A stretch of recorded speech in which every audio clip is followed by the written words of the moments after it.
We live in an era where, despite technological progress and access to more information than ever before, many people feel lost. Lost within their daily routines, their obligations, their expectations, those of others, but also their own. Modern society offers us a great deal, but it has also burdened us with a weight we often don't even recognize. Anxiety has become the norm. Loneliness coexists, paradoxically, with constant connection. Uncertainty about tomorrow, economic, social, personal, is a constant presence in the lives of millions. And yet, we rarely talk about these things openly. We rarely stop to ask, why is this happening? What is the cause? And most importantly, what can we do about it? Follow this path with me. The problems of today's society are far more complex than you might think.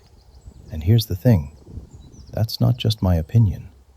That's the reality we're all living, every single day, whether we admit it or not. Because more often than not, consciously or not, we tend to simplify them. Or worse, we pretend they don't exist. And you know what? That's not weakness. It's an evolutionary trait we've carried within us for thousands of years. Our brains are wired to survive, not to endlessly process complexity. When a problem feels too big, too vague, or too painful, our minds do what they know best. They postpone, they freeze, they avoid. It's a self-preservation mechanism, and on some level, it protects us. The problem, though, is that we don't live in a simple time. We live in an age of information overload, social pressure, economic uncertainty, comparison through screens, and roles that shift faster than we can keep up with. The daily battle within these complex lives has brought us to a point where the choice becomes automatic. Instead of looking straight at what weighs us down, we dive into a rabbit hole. A video, a scroll, a series, anything that pulls our attention away from a difficult truth.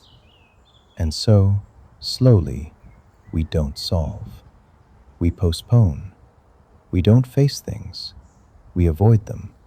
And the vicious cycle goes on.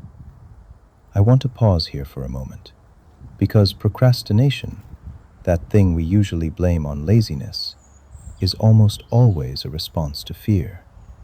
Fear of failure, fear of judgment, fear that even if you start, it won't be enough. You're not putting things off because you don't care. You're putting things off precisely because you care so much, and you don't know where to begin. And here's something I want you to hear. You are not alone in this fight. Every person around you, your coworker, your friend, even the one who seems to have it all together, is fighting their own battle in their own way. You just don't see it because we rarely share it. We've learned to hide behind an "I'm fine." But the truth is, struggling, feeling stuck, procrastinating, none of that makes you weak. It makes you human. So what do we do now? I'm not asking you to fix everything today. That would be a lie. I'm asking you to take one single step, one small, specific, manageable step. Write down one thing you've been putting off. Don't overthink it. Just write it down. Then ask yourself, what's the smallest step I can take today? Not tomorrow, today. Because the vicious cycle doesn't break with a grand revolution. It breaks with a decision, a moment, a beginning.